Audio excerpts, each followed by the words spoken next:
I'm just gonna fuck everything up. And I'm not gonna actually use any of my power to help people in general. Welcome to Movie Pain or Pleasure Podcast, the show that sometimes has pleasant things to talk about. Sometimes. Sometimes. Not often. Speaking of being an ex-librarian, today we're here to talk about books, and I've got the overhead fan on. I have a nice refreshing glass of lemonade, and you'd think it's summer because it's so hot outside, but it's November. I think you let your vampire mask slip. My vampire mask. Refreshing. Refreshing. Ooh. I just can't say words. Anyway, so we are going to talk about two of our favorite things, books and movies and some TV shows. And we're going to share our favorite book-to-screen adaptations. So take this as a book recommendation and a movie or TV show recommendation. And we'll have some dishonorable mentions at the end where the adaptation fell short. And it can be any kind of book, literary, anything. Comic book. Plays. Yeah, anything whatever. Like that. So the first one is Watership Down by Richard Adams, and AJ loves it.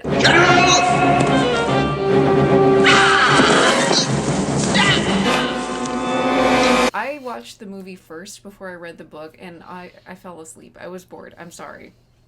But then, on a whim, he was about to get rid of his copy of the book, and I said, no, I'll take it. I want to read it. And I read it on a trip that I went on, and I was hooked. And it's just about rabbits. And there's even a note from Richard Adams at the beginning that this is not some kind of allegory. It's just about rabbits. And it's amazing. I love this book. It's so much fun. It keeps you on the edge of your seat when really they're just looking for a place to eat grass and maybe have some mates, and that's it. But it's so harrowing. You're like, it's very epic for a story that's really about is. rabbits. It's like an epic quest. I mean, The Secret of NIMH is an epic quest too, and it's like about rats. Lord of the Rings, but there's no ring. It's just a bunch of dudes trying to not die until they get to their promised land or whatever. Basically, yeah. So even if he says there's no deeper meaning, the way it's structured is this epic quest. And so we went back and rewatched the movie, and it's that 1970s creepy animation. Isn't there some rotoscope going on with some of the humans? Sorta, yeah. Yeah, and Zero Mostel is the bird that screams at them in broken Russian. And there's a song, a creepy song sung by Art Garfunkel called Bright Eyes. So you get all that 70s weirdness. It's pretty perfect, though. It really is. Like, I even the first time I saw that movie, I love the movie even more than the book. Because I think it's so close. There's like maybe two things that are different. It really does stay true to the book. Yeah, and I wish he had got his full trilogy of animal books made into movies, because they did two. They did Watership Down, they did Plague Dogs. Never read Plague Dogs. Probably won't, because it's so fucking sad. Yes. But Shardik never got a movie, and I wish Warner Brothers had gone ahead and done that too. It would have been really interesting. That's an interesting segue, sort of, because Shardik is the name of an animatronic bear in Stephen King's Dark Tower. We're going to have a lot of Stephen King things in here. Sorry, we're huge Stephen King fans. Number 2 is It by Stephen King, with a caveat. We're talking about the ABC Family 1990 TV miniseries with Tim Curry. The new one from 2019 sucks. Better. It's better. It's more true to the source material, and it's just better. With way lower budget, strangely enough. Like, even the things that you couldn't technically do, it has the more of the feel that you get from the book. Mm-hmm. Even the stuff that there's just no way of doing it. There, like, one of the kills in the book was a bunch of flying leeches. Like, there's no way they could have done that in the original series. But you still get that ominous, creepy, like, otherworldly thing chasing you sort of feel. So, and Tim Curry's the shit. Tim Curry is amazing as Pennywise. He's terrifying. Kiss me, fat boy. He was eating it up. I liked some pieces of Bill Skarsgård's Pennywise, but Tim Curry's was an asshole. And he was a better clown. He was a better clown. He was an entertaining dude until he wasn't. Until he was terrifying. And I don't care how stupid it looks. It's freaky when they put the big dumb teeth in his face that are all sharp and shit. Yeah. It's fucking scary. So yeah. Number 3 is another Stephen King book, and this is The Green Mile.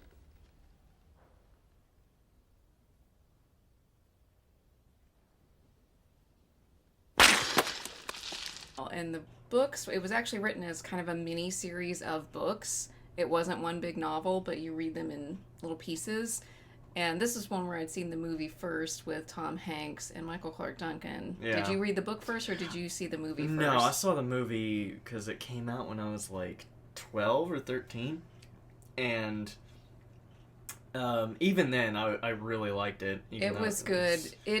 That's one of those movies. I cry when I watch movies sometimes, maybe a lot. That's the only time I cry, really. But that movie and 12 Years a Slave were the only two movies that made me like cry and break down so hard I had to stop watching it. So, Yeah, well, if so you you know the win. part I'm talking about, Mr. Jangles, that's all I'm going to say.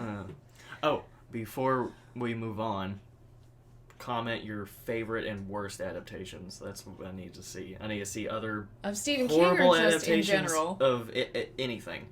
And I need to see more good adaptations. Yes. So comment, tell us in the comments in YouTube or on Instagram what are your favorite book to screen adaptations and what are the ones you hate the most.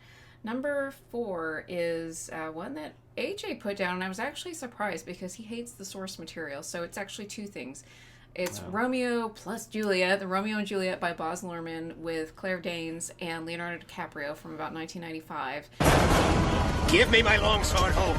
And then also this really amazing anime called Romeo and Juliet that we hadn't even known about. We were watching Kenichi, the DVDs of Kenichi, and this ad for Romeo and Juliet kept popping up. I'm like, okay, we gotta watch this.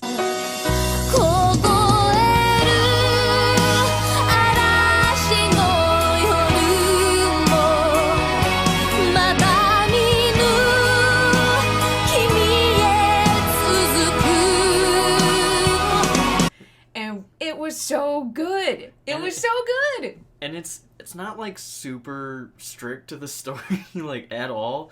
It's a weird combination of a bunch of different Easter eggs of Shakespeare and anime-ness, like just flat out this is Japan lore now or something. There's like a heart tree thing, and Tybalt has this thing against his dad. Tybalt! We had this moment where we were screaming on the couch, like, Tybalt! We were waiting for Tybalt to show up. Because I wanted to see an anime Tybalt. I mean, I did like John Leguizamo as Tybalt in the Baz Luhrmann one. Okay.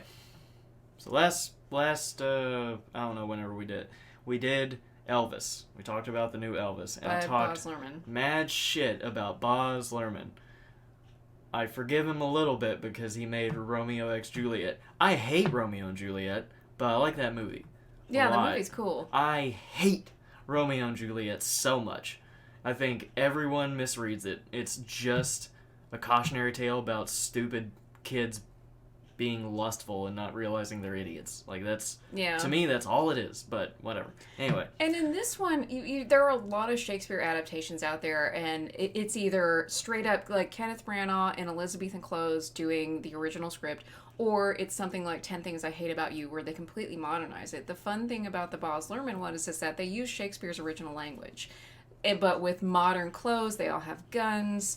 It's almost, it looks like it's Los Angeles or something. Give me my longsword, and he reaches for a shotgun. And it's like a gun that says dagger on it, or longsword. Shotgun or something. Yeah, so that's, I don't know if I've seen that before or since, where it's Shakespeare's language, but it's modern clothes and technology and everything. So that's fun and unique. Okay, number 5 is one where I think, which is probably the only one on here, we got a few more, but the movie ended up being better than the book. Okay, I'm going to correct myself. We do have a few where we think the movie is better than the book, and this is Jaws by Peter Benchley. Farewell and adieu to you fair Spanish ladies. Farewell and adieu, you ladies of Spain. For we've received orders for to sail back to Boston. And so never more shall we see you again. I never classic. read the book, so. I've read the book, and honestly, I found it boring. My favorite part in the Jaws movie is Captain Quint's speech about, you see a shark's eyes, they're black like a doll's eyes. And I think, oh, what a great piece of literature. I can't wait to read this in the book. It's not in the book. It was just done for the movie. Quint meets he still gets eaten. They kind of have a different ending for the book. It's not as climactic. He doesn't say, smile, you son of a bitch, and blows him up, which, I mean, it's a movie. There's more going on with the main character and his wife and these side stories, so I just don't enjoy it. Actually, if you want a really good book by Peter Benchley, read Shark Trouble, which is a nonfiction book. And after Jaws came out, there was a lot of backlash against sharks. Like, oh no, sharks we gotta kill them all. And Peter Benchley kind of felt some guilt about it. So he has made it his life's work to educate people about sharks. And I love sharks. They're my favorite animal that exists today. The other would be dinosaurs.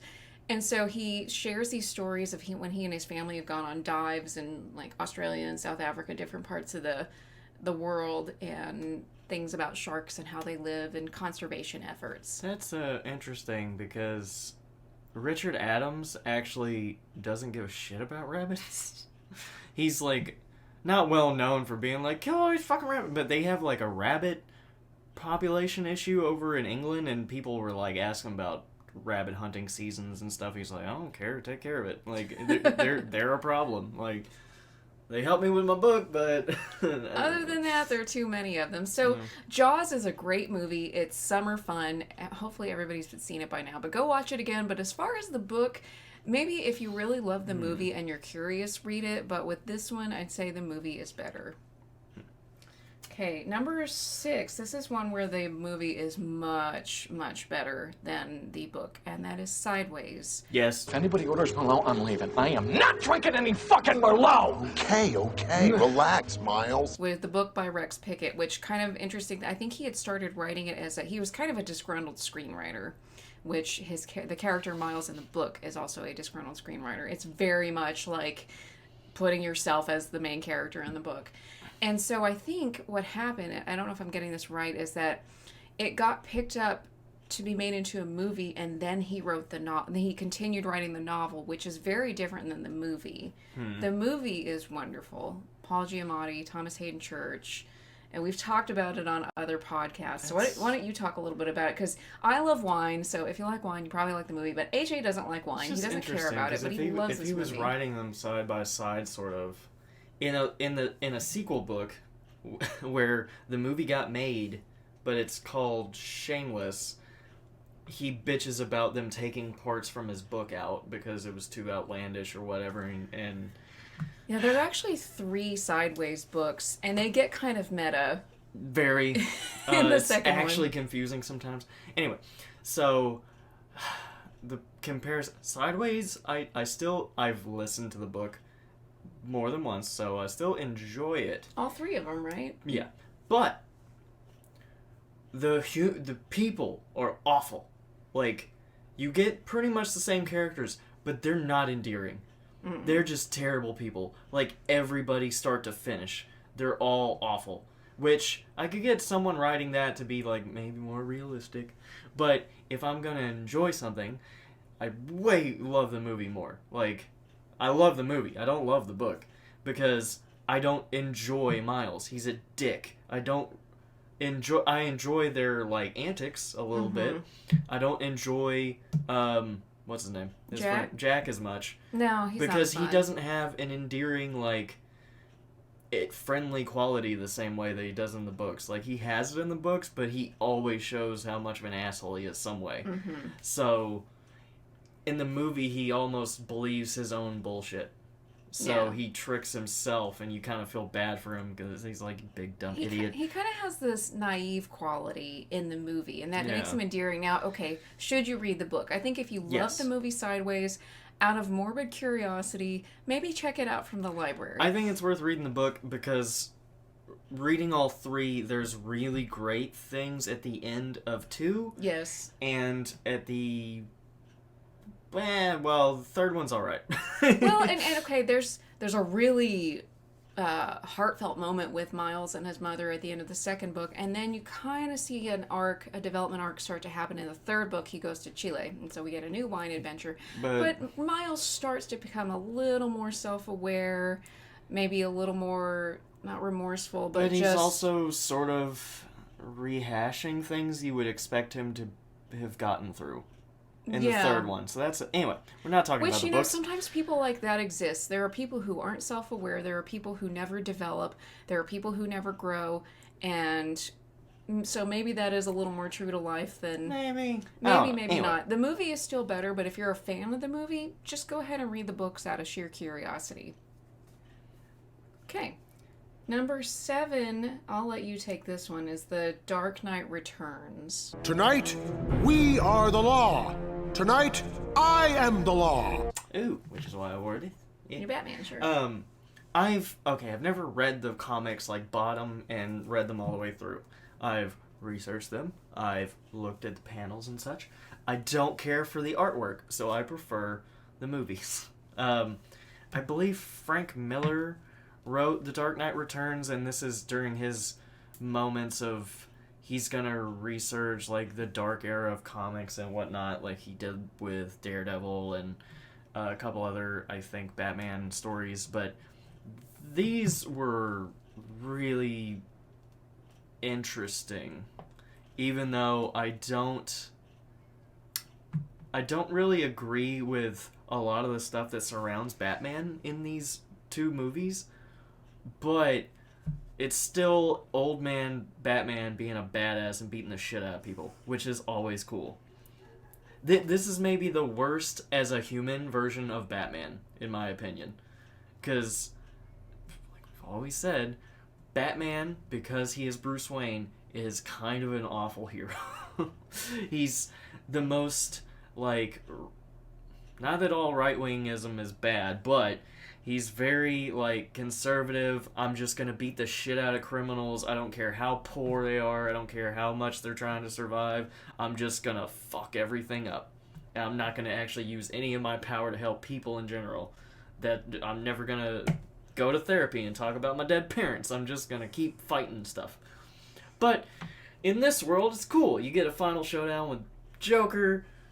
He fucking kills himself somehow. Like, without his hands. Doesn't he just snap his own neck? He snaps his own neck. Yeah. Okay, so now I remember this I prefer the adaptation over everything I saw in the comics. I'm sure there's some things that they left out. There's a sequel comic that's pretty fucking weird that I would like to see turned into a movie, but I know it wouldn't be as good as the films. So... yeah, that's why I want The Dark Knight on this list. Okay, that's Returns. 3. That's 3 for 3, where we like the movies better. And I'm gonna come up with another one where the movie is definitely better, and that's number 8, The Godfather, by Mario Puzo, and the movie was adapted and directed by Francis Ford Coppola. I don't know what to do. I don't know what to do. You can act like a man!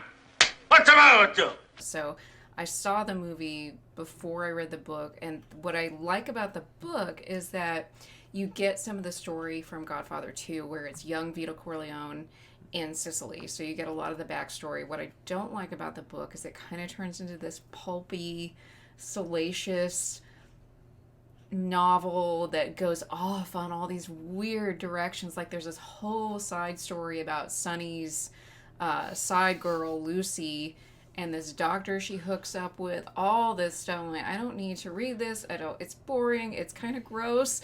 I don't want to read it anymore.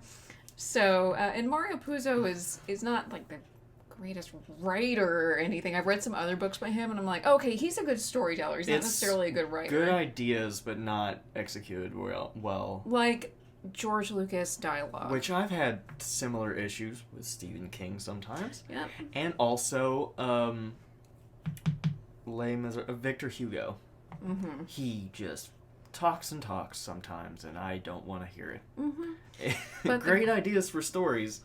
But back to The Godfather. Classic movie. For a long time, it was my favorite movie. I think Goodfellas has topped that one because Goodfellas is so funny. but everybody in it is good. Everybody in it is perfect for the role. I think at one point they said James Caan had tried out for Michael. I'm like, dude, at least get a real Italian for the role of Michael. What's his name? Marlon Brando was classic with the cotton balls in his cheeks, and it's so good. Godfather 2 is pretty good. It's really long. Robert De Niro is very good in it. And the whole thing with Michael and Fredo. Godfather 3 doesn't need to exist. It has one cool line. Just when they thought I was out, they pull me back in. I've said that about work sometimes. So the Godfather movie, I recommend that. If you really love The Godfather, this is kind of like Sideways. Like, if you love this movie, if you've watched it over and over and over again, go ahead and read the book out of sheer curiosity. And then, like I said, you get some of the Godfather 2 story in there too, and then put it aside and don't read it again. So back to where the books are better than the movie. Number 9 is Lonesome Dove. I hate rude behavior in a man. Won't tolerate it. The Pulitzer Prize winning novel by Larry McMurtry. I'll have to just let you answer that Well, one I if have, it's bad. and I haven't read it yet. So. Oh my gosh, it's wonderful. I just finished listening to 37 hours of the unabridged version from the library, but I hadn't seen the miniseries until AJ had bought it, and you had seen it before. Bought it on DVD. Jesus. It was a summer afternoon. It's kind of one of those lazy days. And I had always stayed away from it. I won't go into depth here, but I have this weird relationship with where I grew up. I grew up in rural West Texas. My parents aren't from there, so I always kind of had like an outsider perspective and an insider perspective because I was there since I was a baby. So I resisted a lot of Western culture and cowboy culture, thought it was for dumb, bigoted rednecks and all that stuff. I should just go talk about that with a therapist. But I resisted it for a long time. And then I read a book called Texasville by Larry McMurtry, which I think is a follow-up to The Last Picture Show. And it's really funny, and it's set in modern times, and it's about this oil man who's down on his luck, and it's all this small-town gossipy stuff. So he's got a sense of humor, so I thought, okay, I'm going to bite the bullet and read the book because I love the miniseries so much. And the book is incredible, and I think he's up there with George R.R. Martin as far as kind of the omniscient narrator. It doesn't switch chapters the way George R.R. Martin does. He just flows from one character to the next. It's a huge ensemble cast, and I've never read anything like that where you just seamlessly flow from one character to another. It's amazing. And as far as the miniseries goes, it follows it pretty well. That's a long-ass book, but it hits the major points. Why don't you talk about the miniseries? The miniseries is like 7 hours or something, 8 hours. The cast is the best thing about it. Everybody in it is amazing, especially because it's Robert Duvall, the honorary Texan. Oh yeah, I've never heard anybody do an accent the way he does. He's perfect. And the Texan, Tommy Lee Jones, like King Texan. Mm-hmm. Not Abbott. Fuck that dude. Yeah, fuck Abbott. But Tommy Lee Jones is like King Texan, and they're awesome. Like together, the entire movie. Everybody else is cool. Danny Glover's awesome. Everybody in the cast is good, but just them together is like the best part of the whole series. The way they bounce off each other is fun. Yeah, the only thing maybe that wasn't as good in the miniseries was the casting of Blue Duck, the villain. Oh, the Italian guy? Native American. Yeah, first of all, they didn't have a Native American actor play this character. He was either Italian or French or something. Yeah. And he is terrifying in the book. The things he says. It's really more this creepy things he says and does, and you definitely get how evil he is in the miniseries, but there's some dark stuff in the book. Yeah. So don't hire Italians to play Native Americans, please. You know who was also an Italian playing a Native American? That commercial with the crying Native American with all the trash, that dude was Sicilian. Yeah. So I don't know, this one might be like, it's pretty neck and neck as far as what's better, the book or the miniseries. Read and watch and compare yourself. I think they both have their merits. I could watch it again. I need some time because that was a big time commitment.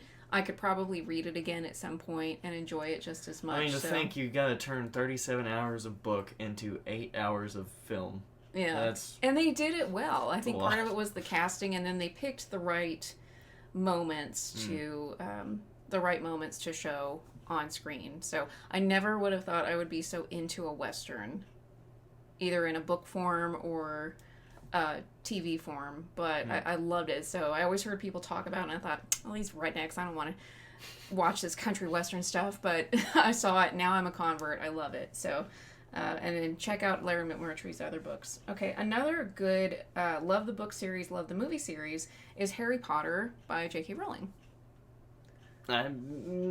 Did you put your name into the goblet of fire, Harry? Dumbledore asked calmly. Harry! I protest! Harry, you put your name in the goblet of fire. Okay, so you I don't like... love the books. Always have. Grew up on them. Some things about the movie is not as much. After like 4, I just stopped caring. I was like, you're not gonna include the things that I think are important. I think Daniel Radcliffe was perfect. Like, he looks like Harry. He looks like how I picture Harry in my head. Some of the other characters maybe don't look the way I picture them, but they're played so well, like Alan Rickman and Maggie Smith and Richard Harris, and then James Gambon was his name? Michael Gambon.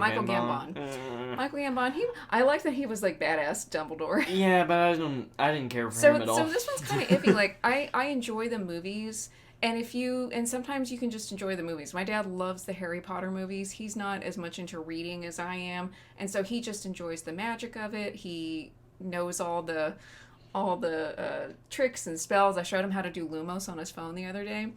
But with the only movie I really don't like is 6. Some of it's the casting, some of it's just that's my favorite book in the series. So that might be why then. Yeah. Because my favorite book, I don't know now, it used to be the 5th one, and I hated that movie when I first saw it. Like, all the things they left out. Of course, I also watched these when they came out when I was pretty young, and I was just like, no, they need to be exactly, they have to be like... There's a lot of lore stuff that I think they could have worked in that they didn't bother, that... I'm not gonna be nitpicky like to the point where like, oh, their eyes don't make sense. You're not gonna be like a Star Wars fan. His mom has to have I don't give a shit. Just suspend your disbelief. Maybe his eye has a magic quality to it that looks like his mom's. Maybe it's not the eye color. I don't know, but anyway. But I think like the first one especially really captured. Oh, the first 2 were like the magical world, on. and then you see it through Harry's 11-year-old eyes, like, oh my gosh, he gets to fly. Wow, there's floating pumpkins, and that's my big problem with the series is they stopped the fun part at 3 and on. Because it's fun, it's magic. But yeah, and they stopped being fun. Like, I still enjoyed them, but everything's blue all the fucking time. It's dark and dank, and it looks like I would kill myself if I had to live in Hogwarts. I don't give a shit how much magic I get. If everything's blue all the fucking time, and it's cold and wet, and nobody's having fun, and it just... Go down and stare the basilisk right in the eye, and the basilisk... It's just...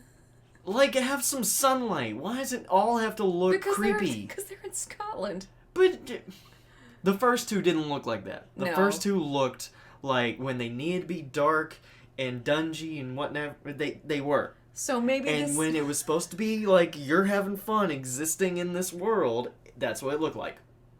Even when he's riding on Buckbeak, it's dark. Okay, maybe we should scratch this from the list of our favorite book-to-screen adaptations. I still enjoy them. I just think the books are better. The books are better. I think as far as content, they stayed pretty close.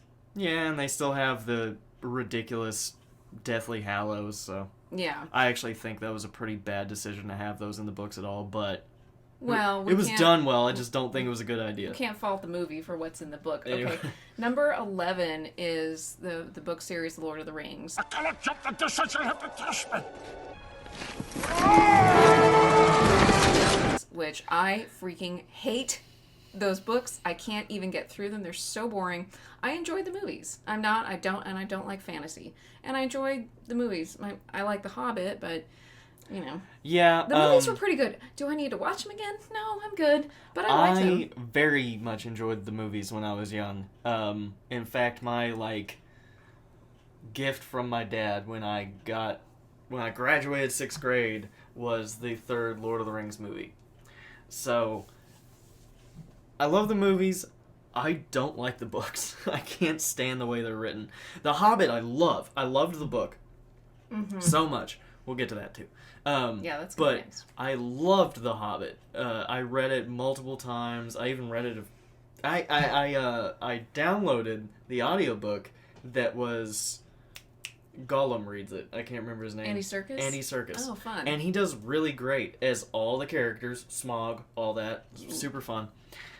And the books that Lord of the Rings became, they don't have that, like, fun quality for me. They feel very, like, I know it's a serious war, technically, but I'm like, this is the stuff that gives us the culture of those nerds that I can't stand, that just live in their basement or whatever. Like, they don't even exist. I'm making up people that don't exist. But still, you know what I'm talking about. What's in your head, those people. I kind of hate it for making those people. So, but the movies are better, okay? I don't care. I'm not even going to watch the extended versions of the movies because they're like 20 hours long, but movies are better. Yeah, so number 12, speaking of Lord of the Rings, is The Hobbit, the 1970s animated one. I am Gandalf, and Gandalf means me. I refuse to watch a multi-movie part of a fairly short novel. One book. Like, you had one book that you probably could have done in like 2 hours and maybe 15 minutes. It's because Hunger Games, Twilight, Harry Potter, it's all, let's split the last book and make lots of money. Actually, so that's what they did with The Hobbit. The Hobbit was even worse because those ones that you mentioned were like, okay, the last book is sort of long. It's longer, yeah. So let's, even though the longest Harry Potter book I think was the 5th one. Yeah. So let's split it into 2. Yeah, we got enough for this. Money. This is barely enough for one movie. 300 pages tops. Not even a long book. An average length book. Let's split it into 3. And like 3. What the fuck is wrong with you? So let's talk about the 1970s one, which also I'm going to throw in the 1970s Lord of the Rings. Those were also also awesome. Quiet, Pippin. So we read, in my 6th grade class, we read The Hobbit, which I really loved it at the time. I remember feeling sorry for Gollum. I always have this thing where, like, I cry when something bad happens to the villains, and I cried when I read that chapter because Gollum was so sad. But then we watched the movie, which was made in like 1978 or something like that.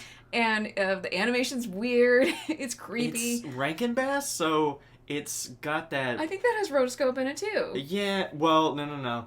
The Lord of the Rings does. Has rotoscope. The Rankin-Bass, it's just a weird feel that they had back then. Like, everything was sort of awkward and creepy, but like sort of cool. And they had the dumb songs and stuff. Yes.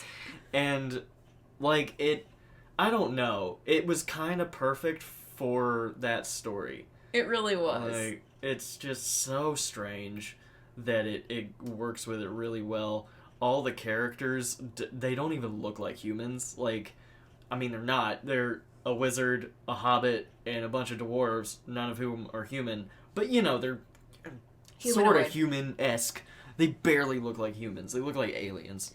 And I have this vivid memory of when Smaug is flying overhead and there's a little, like a missing scale, and that's where they shoot him. And that's what I remember most from watching that movie in 6th grade. Now, Smaug was my favorite character in the book because he was a pimp. He talked about how much gold he had and how many ponies he was eating. And he and Bilbo have this great conversation. This is my favorite part in the book.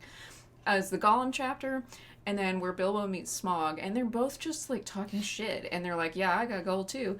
And so they're just kind of going back and forth about, like, yeah, you know, you got to store your gold in this. And Smaug's just like, you know, they got ponies down there. I think I'm going to go eat them. And Bilbo's like, that's cool. And so they just kind of rap together. Smaug was even, like, showing off his scales and shit. Like, nobody can fuck with me. Look at all this. But Bilbo could still see, like, the one spot, which I don't know if he, like, told the townspeople, like, hey, shoot him in the chest or whatever, but... They kill him. Oh, well. Yeah, too bad, because Smaug was cool. Yeah. So, the 1970s movie, fuck making it into 3 movies. That's just a money grab.